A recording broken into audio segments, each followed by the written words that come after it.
Bismillahirrahmanirrahim. Assalamualaikum warahmatullahi wabarakatuh.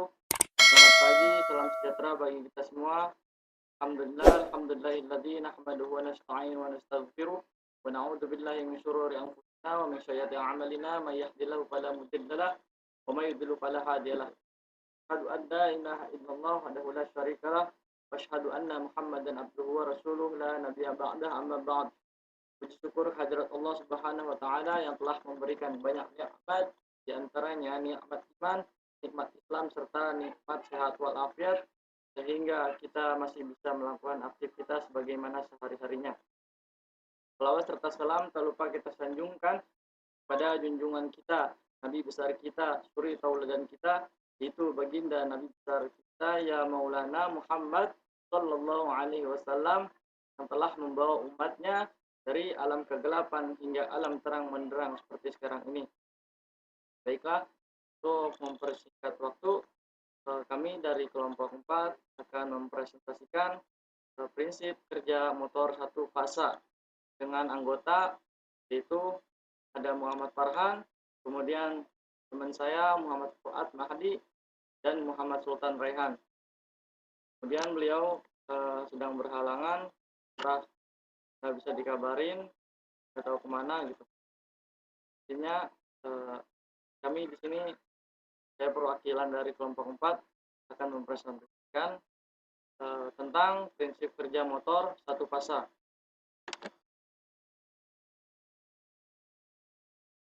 Prinsip kerja pada motor satu fasa memiliki dua belitan stator, yaitu belitan fasa utama atau belitan U1 sampai U2 dan belitan fasa bantu atau belitan J1 atau J2. Nah, kemudian belitan utama menggunakan penampang kawat tembaga lebih besar sehingga memiliki impedansi lebih kecil. Sedangkan belitan batu dibuat dari tembaga berpenampang kecil dan jumlah belitannya lebih banyak sehingga impedansinya lebih besar dibanding impedansi belitan utama. Nah, itu terlihat gambar belitan utama dan belitan bantunya. Kita bisa lihat di gambar Z1, Z2, U1, 2-nya. Grafik arus bantu dan arus utama. Grafik arus belitan bantu 1 dan arus belitan utama 1 berbeda fasa. Hal ini disebabkan karena perbedaan besarnya impedansi kedua belitan tersebut. Nah, perbedaan arus beda fasa ini menyebabkan arus total merupakan penjumlahan vektor arus utama dan arus bantu. Nah, di situ juga terlihat gambar grafik arus bantu, kemudian arus utamanya.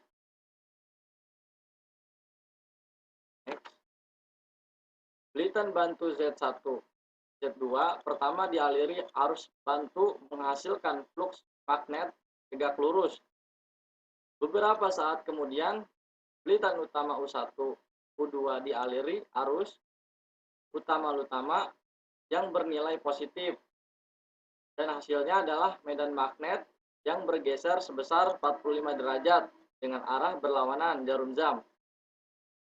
Kejadian ini berlangsung terus sampai satu siklus sinusoida sehingga menghasilkan medan magnet yang berputar pada belitan statornya.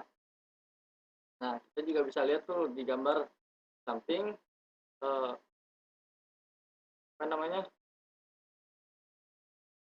gambar terjadinya medan magnet, menghasilkan medan magnet yang berputar pada belitan statornya.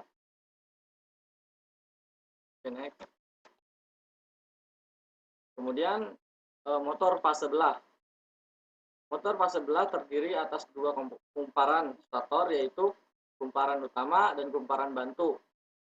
Antara kumparan utama dan kumparan bantu berbeda arus 60 derajat listrik. Untuk memperoleh arus utama atau WLU dan arus bantu atau IB yang tidak sefase dapat dilakukan dengan cara yang pertama, lilitan utama atau kumparan utama terdiri dari jumlah lilitan yang sedikit dengan penumpang kawat yang besar.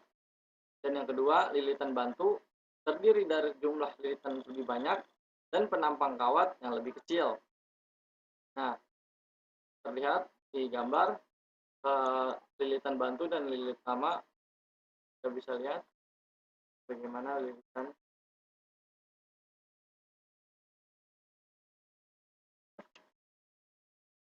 Kemudian prinsip kerja.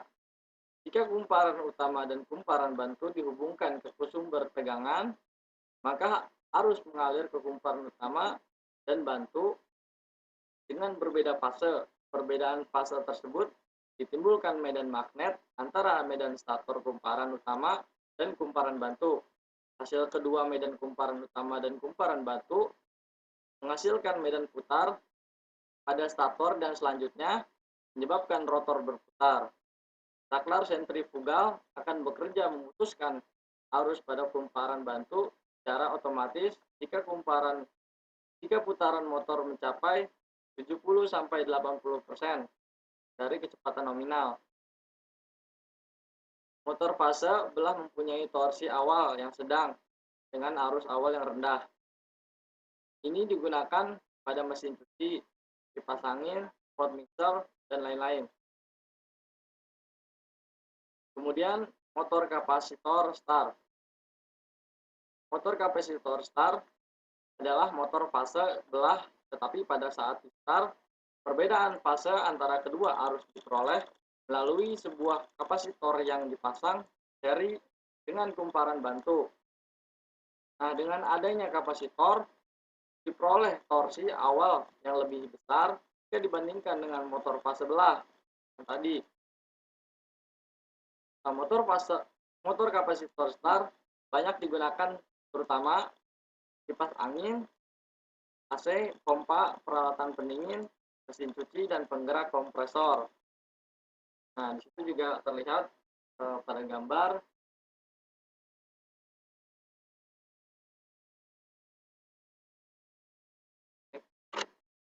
Ya, cukup sekian dari kelompok 4 kami presentasikan. Jika teman-teman masih kurang mengerti dalam materi ini, bisa dipertanyakan ke kelompok 4 atau bisa japri saja ke saya. Kurang lebihnya mohon dibukakan pintu maaf yang sebesar-besarnya. Wabillahi taufiq wal hidayah. Assalamualaikum warahmatullahi wabarakatuh.